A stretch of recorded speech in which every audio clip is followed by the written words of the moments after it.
What do you see out of Texas A&M and Max Johnson, and how different are they any different than what they were earlier in the year? What do you see out of them? No, I think they're the same. Honestly, I didn't even realize. I mean, I know the other quarterback got hurt, but I didn't realize how many snaps Johnson has played in his career. I mean, this kid is a veteran. He's extremely poised. I mean, they're running their offense, and some of the plays that he's made, under duress, just kind of speaks to his confidence and the confidence they have in him as a quarterback. So I don't think they really missed a beat. I think they've, obviously tried to play to his strengths. He's a lefty, but at the end of the day, I think they're very similar. Coach, when we were asking all preseason, where's the pass rush going to come from? Where's the pass rush going to come from? I know you were confident, but did you think it would be, what it is producing at this level? Yeah, obviously every year, you try to, figure out where you can be better at, and obviously that was an area we knew we needed to improve on. And yeah, I mean, we always feel confident that the things that we work on, we're going to see some returns on it. And pass rush isn't any different. Pass coverage isn't any different. Those guys have really worked extremely hard, on their crafts, and you guys are obviously seeing the fruits of their labor. Obviously, talent is a big part of success on offense for A&M, but what do they do scheme-wise with Coach Petrino that may present some challenges for you guys? Yeah, I think all the gap schemes that these guys run, all the pin and pull plays, they're a physical group. They want to run the ball downhill. They got a pretty healthy amount of running backs that are interchangeable that they'll bring in there. And you don't see a lot of two-back run games from a lot of people, and those guys have the ability to get into some two-back situations and try to out-gap you, so to speak, with a true fullback, if you will. So it's a tough scheme to get ready for, particularly in this day and age in football, because you don't see a lot of that. So we know we're going to have our hands full, and we're going to need every single practice to be able to get ready for it. Last week, Arion Carter mentioned that he had been in the film room a lot more recently. The work ethic that he has to just always try and better himself, how have you seen that play out in his growth? Well, it's tremendous, because he is that kid. He's a kid who wanted to be great, all the way back to the recruiting process. And, every kid thinks they'll just show up and, take over with their athleticism. But the reality of it is at this level, it's the small margins that you're going to win in, and that's obviously the film study, that's taking care of your body, that's doing all those little things. And he's really committed to that lifestyle at this point. So we're very pleased with where he is. And we know that he's really, if I'm being honest, just scratching the surface on how good he can truly be. How much do you think being able to rotate more this year? I mean, even with a guy like Jordan Thomas who got in there at Star 2 weeks ago and almost got the safety. Obviously you've been rotating a lot at corner and linebacker and a defensive line. How much do you think that's helped the overall defense? And then specifically on the DBs, what do you feel like Kamal's doing well right now? And then Gabe feels like he's playing really well. Yeah, I think anytime you can rotate guys is great for the long term. We're starting to come down the back stretch of the season, and obviously nobody's as healthy as they were, at the beginning of the season. So, the more guys you can play and take some of those licks off of them, the better. And then I think the second component of it is just great for morale. Guys work extremely hard, and you only get so many opportunities. So any chance you get to get those guys in the game to let them, feel the energy and feel a part of it is always a benefit for us. So that's been tremendous. As far as Gabe goes and Kamal, I think both of those guys are playing well.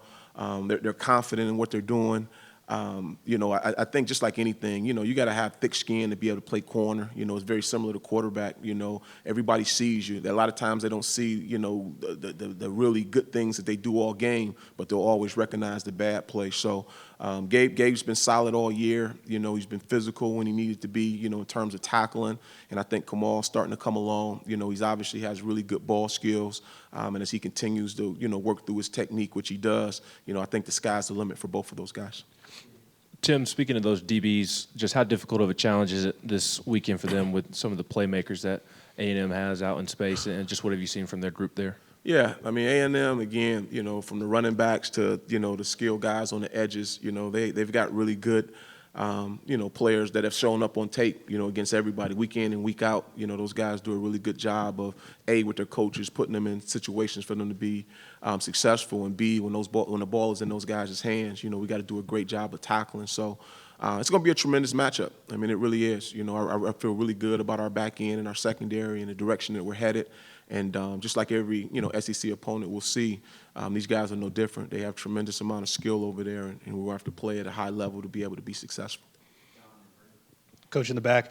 As a fellow defensive back, Eric Berry's getting honored this weekend.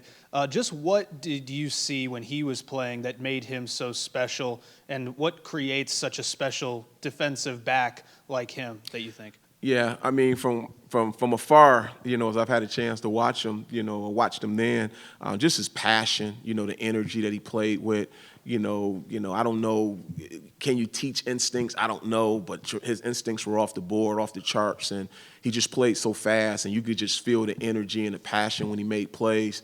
All the players that have come back and have talked about him just talks about his leadership skills as well, particularly on the field. So it's a tremendous honor, obviously, for him, and we talk about him a lot in the recruiting process. He set the bench, or the standard of what a defensive back looks like, as a Vol.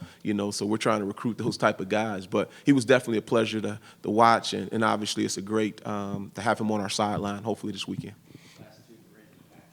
Yeah, Tim, I know you're multiple all the time, but when you have a pass rush, whether it's getting home or just pressuring the quarterback, how much more freedom does that give you as a play caller? How much does that change the variety of things you can do front to back with your defense? Yeah, I mean, I think it's huge, because obviously the more guys that you send, the more pressure you put on the back end, and anytime you can get home with 4, your coverage variety, starts to expand, and it gives guys a chance to not just always be in one-on-one situations. So.